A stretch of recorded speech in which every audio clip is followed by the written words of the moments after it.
are some exciting scenes from today's episode of Liberty's Kids. Lee wishes you replaced by himself. A victory would practically guarantee that your name would be blackened. The objective of this war is not sparing my reputation. It is freedom. The British have been in control of this war from the outset. General Greene, how many battles have you won? Or, for that matter, has our commander-in-chief? Your opposition to this attack borders on treachery.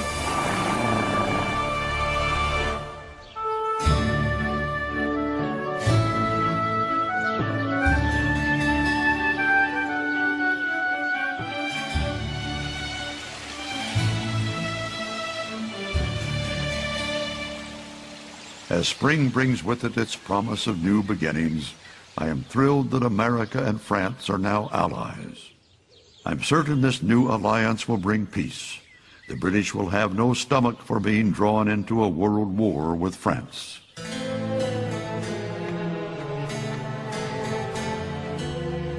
However, I have a grave concern. So grave that I have sent this note by secret messenger to ensure its safe arrival.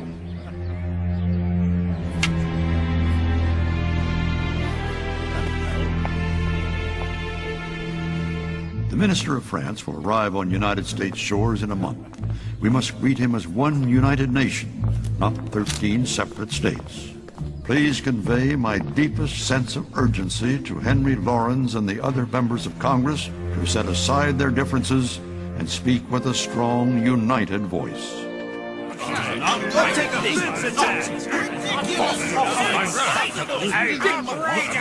Virginia's arguments make no sense. Maryland's arguments are madness. Their voices might not be united, but they are strong. Gentlemen, 3 years have passed since Benjamin Franklin wrote a draft of these Articles of Confederation, and we still cannot find the resolve to pass them. As president of this Congress, I find this shameful. Hear, hear. We'll approve them when they are fair. Mr. Chase is being unreasonable. Mr. Lee is being ridiculous.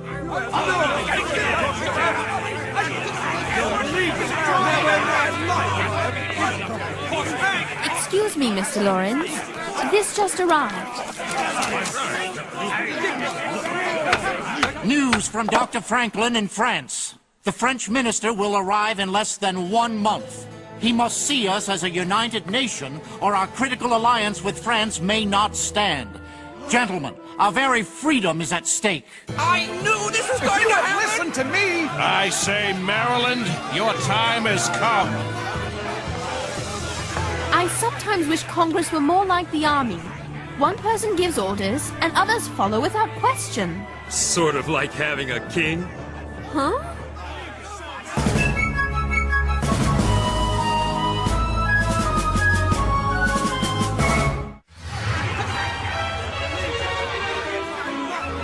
Why not identify the specific points of contention and address them one by one? I second that motion. Virginia and Maryland agree? It's a miracle. This way! Over here!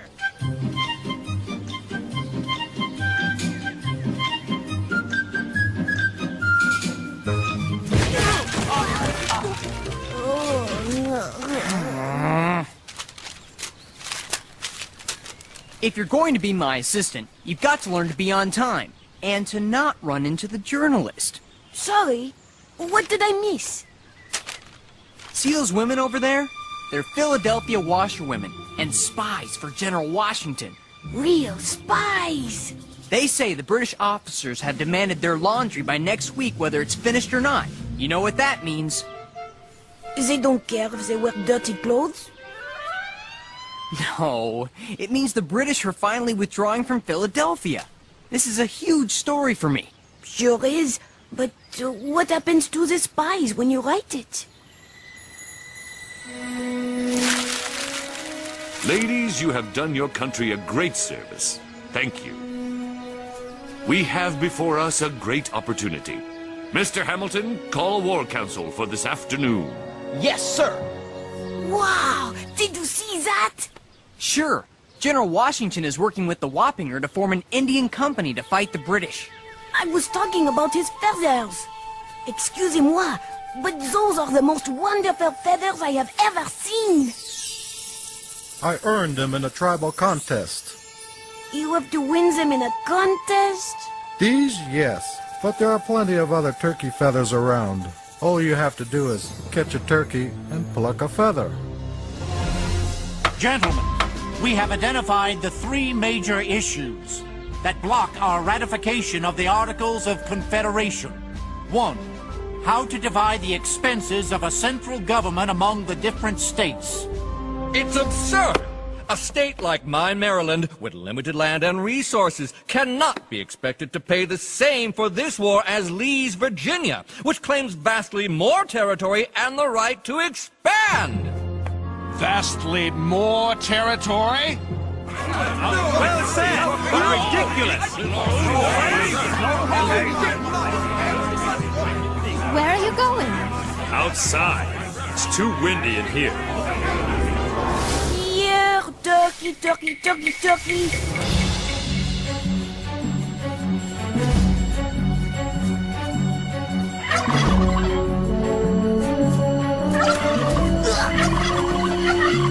Not fair.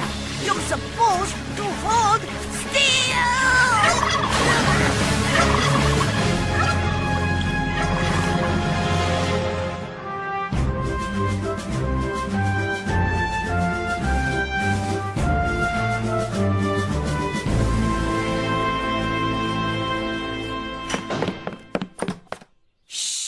In spite of the British withdrawal from Philadelphia, and in spite of their slow retreat, I can hardly credit your desire to attack them, General. Only a fool would seriously consider such a move. Sir, you are speaking to your... Oh, it's tantalizing to be sure, but it's exactly what they want us to do. Right, Achilles? Let's not deceive ourselves. The British have been in control of this war from the outset. I suppose that's why they've replaced General Howe with General Clinton. It is hardly for us to second-guess the greatest army in the world. Clinton is an able soldier with many a victory to his credit. General Greene, how many battles have you won? Or, for that matter, has our commander-in-chief? Sir, you're not going to accept these outrageous slurs on your honor.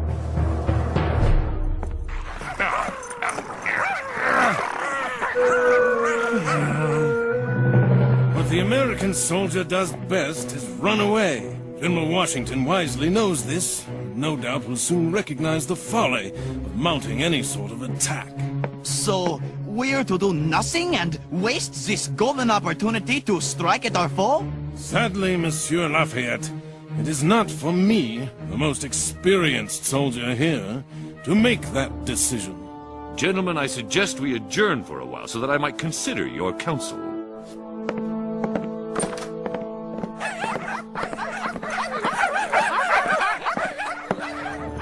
Whose side is General Lee on, anyway? I'm starting to wonder why we bought him out of British custody. At least we could have left behind his poodles. They shame their French blood.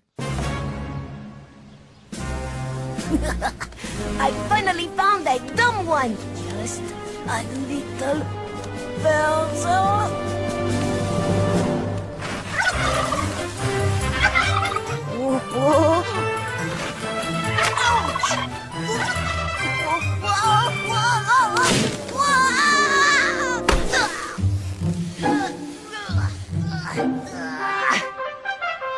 That's an unusual way to hunt turkey. It's how you tell a smart one from a dumb one. The turkey or the hunter? Hunter, I'm afraid. I'm Henri. Abraham Nimham. I could teach you an easier way to hunt turkey. The way of my people, the Wappinger. That would be great! Only, could you get me down first? Since we have failed to resolve the issue of how to split federal expenses, could we at least agree on how each state is to be represented in Congress? We have a perfectly adequate system now. One state, one vote. Are there any objections to the present arrangement? If they can agree on this, maybe they can agree on the other points. Then we are in accord. Aye! Finally, let's push on to the next issue. Mr. President, Maryland insists that General Washington deliver us a victory on the field of battle.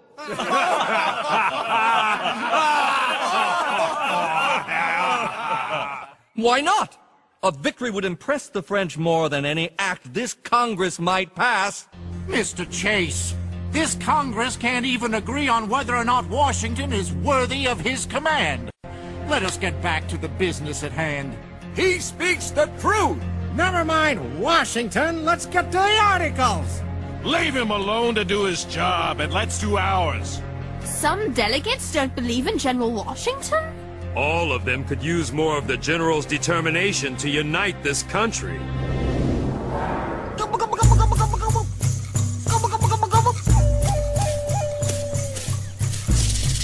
When will they come?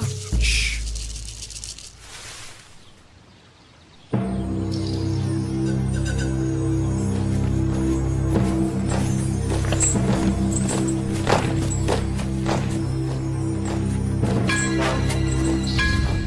Their retreating column is 8 to 10 miles long? Yes, and despite the heat, they wear wool uniforms and carry full packs.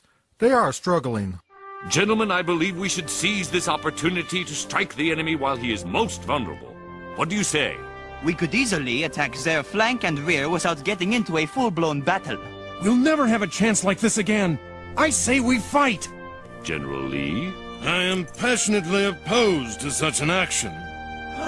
Lee, your opposition to this attack borders on treachery.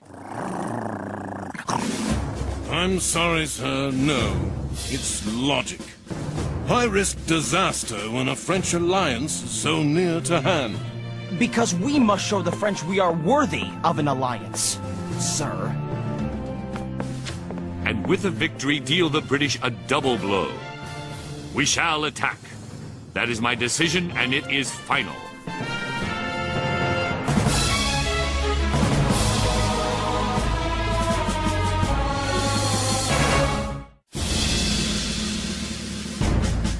General, command of the striking force is yours.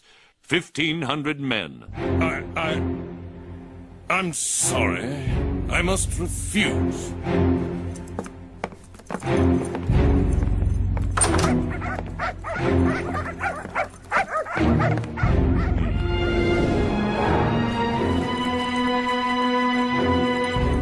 $1,500 men. Paltry number. Had to turn it down on principle. Isn't that so, Achilles? Washington wouldn't dare engage the enemy without me. He knows that I am his military superior. He's not fit to command a sergeant guard. No, he won't move forward without me. If he does, it will be the end of him.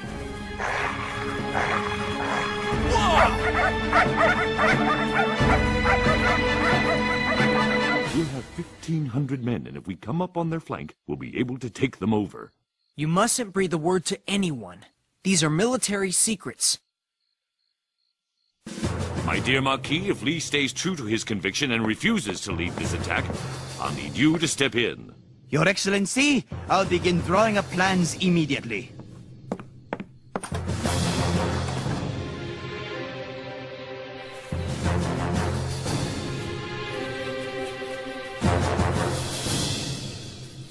I've called this private meeting so that we three might reach an agreement about the most difficult issue before us. Then we can talk to the others.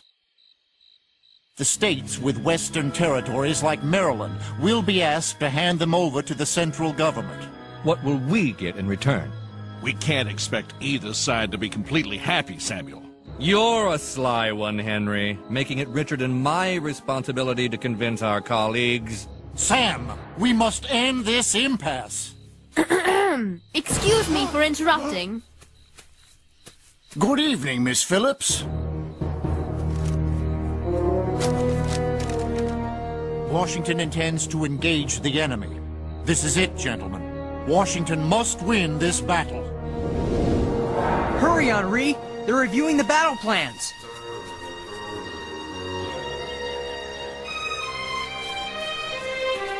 Whoa, excuse us.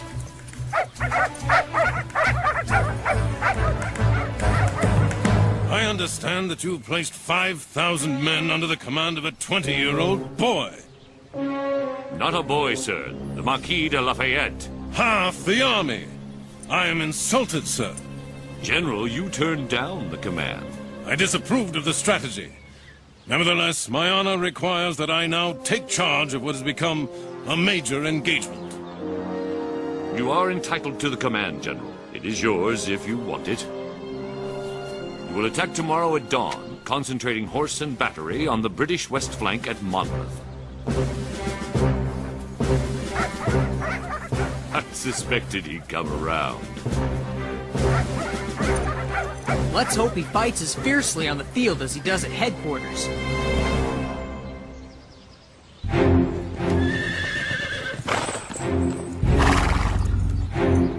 General Lee? I have been charged by Washington to take over here. I'll require a full accounting of your forces. Cavalry, artillery, and infantry. Certainement. And I can show you my plans. I have no use for your plans. Of course. You have your own. No. To draw up plans is pointless, as the enemy is on the march. I shall improvise my strategy in response to his movements.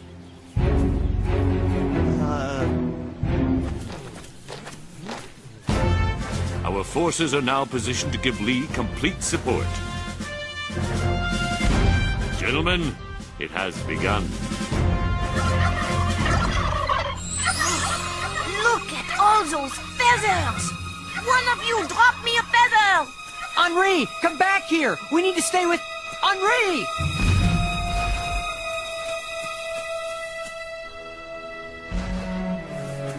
Henri!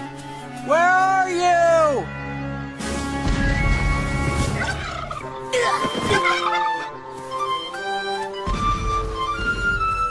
Henri, come on!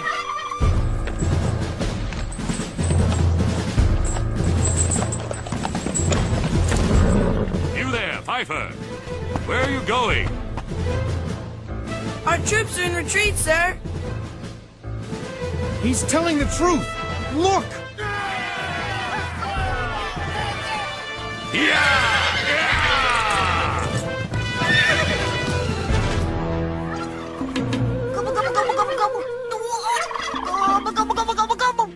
Henri! Oh, you cost me my feather! You're lucky it wasn't your life. There's General Poodles! General Lee? What's he doing here?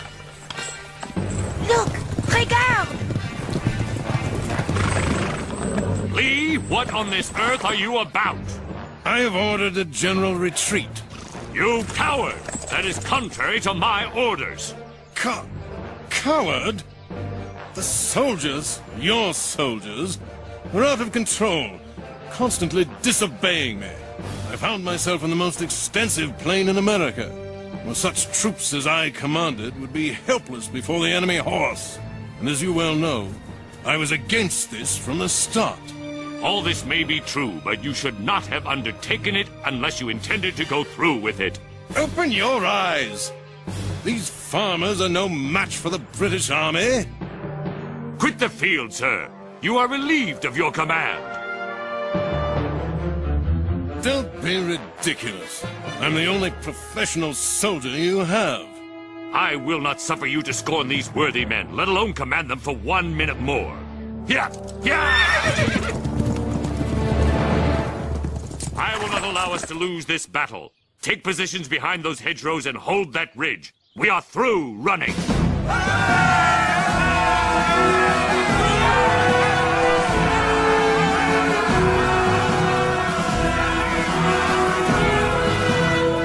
Washington, what a hero! And what a story! Despite the awful heat, our reorganized troops turned away several enemy assaults. Though the day ended in a draw, the British have learned new respect for the fighting resolve of our army. In your service, General George Washington.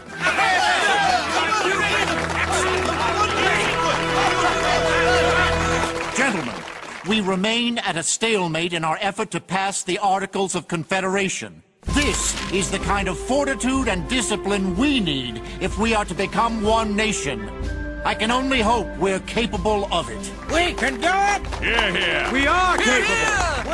We can be one nation. We must unite!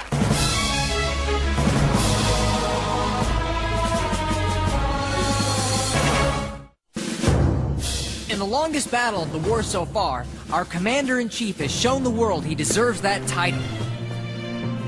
And Washington has agreed, with deep regret, to grant General Lee a court-martial. It's been an exhausting time for soldier and civilian alike. But we've all learned that even the best plans are meaningless without the discipline and determination to see them through.